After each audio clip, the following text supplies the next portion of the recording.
Hey guys, today I'm going to show you all how to make a disturbingly tasty chocolate smoothie. When you're on the paleo diet, chocolate smoothies no longer involve sugar, they no longer involve Milo or Nesquik, and they definitely no longer involve milk. However, there is a way to get pretty much the same result using entirely paleo approved and tasty ingredients. The backbone for this kind of smoothie is the avocado. Now this is an Aussie avocado, so it's green, but most traditional avocados are that dark purple, almost black colour, and green inside. And avocados are really thick and creamy, and they're the fattiest out of pretty much all of the vegetables, and they're really, really good for you. The other ingredients that you're going to need is cacao powder or cocoa powder, Dutch processed or raw, it doesn't really matter, they both work, and some kind of coconut milk. I have some just sitting in a glass here. Pretty much all the other ingredients you can just figure out for yourself based on what you have. I'm going to show you what I do today, and then hopefully that will help you guys go forth and enjoy chocolate beverages. The safest and least frightening way of cutting up an avocado is as follows. You cut into it on the top like this.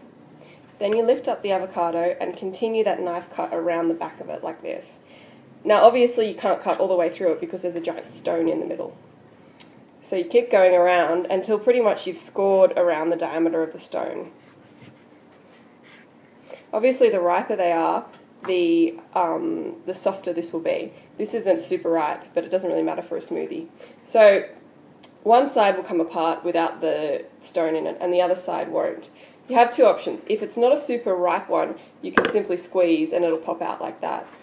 The other way of doing it is, if it's really ripe and this is kind of super soft, is to get your knife and actually cut into it like this and then turn the knife, and that'll loose the seed from inside the avocado.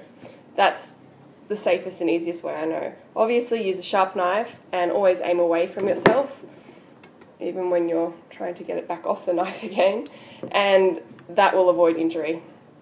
So all you need to do is scoop out the avocado from inside its skin and then just chuck that straight into your smoothie machine.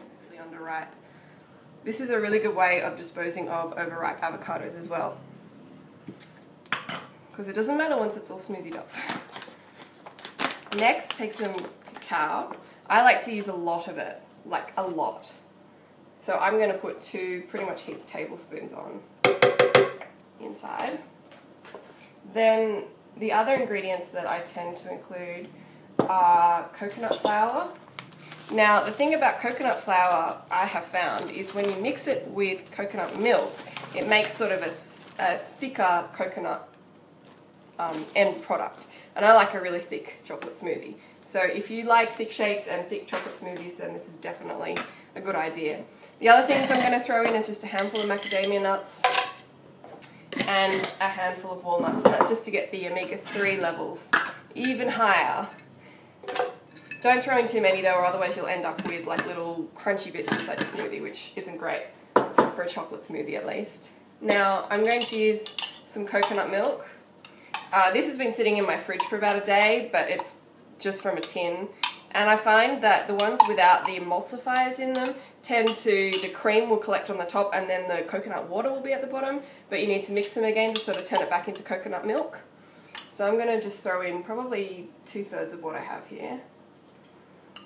And because this is going to be quite thick, and to save a little bit of money, I'm going to add water to it as well. And basically just keep adding water if it's struggling to blend or whatever. It's, yeah, you know, basic smoothies. Ice cubes as well.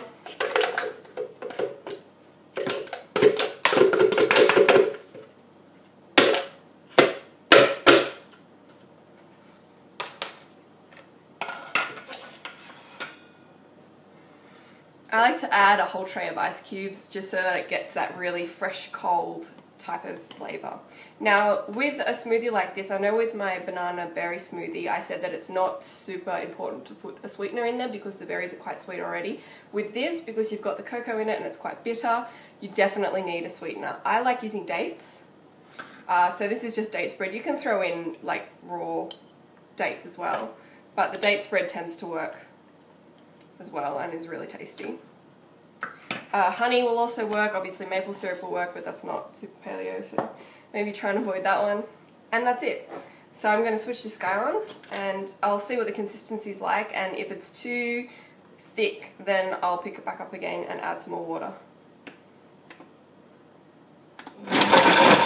Okay, so it is a little bit too thick, so I'm going to add some more water. A great dessert as well, by the way, is if you don't add the ice or the water at all, you'll end up with a really, really thick, almost like a chocolate mousse if you squint and stand a long way away from it. I'm kidding, it's really tasty. Go again.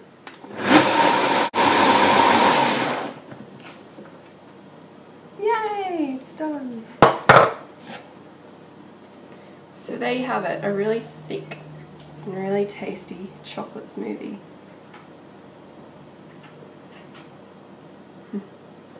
Enjoy.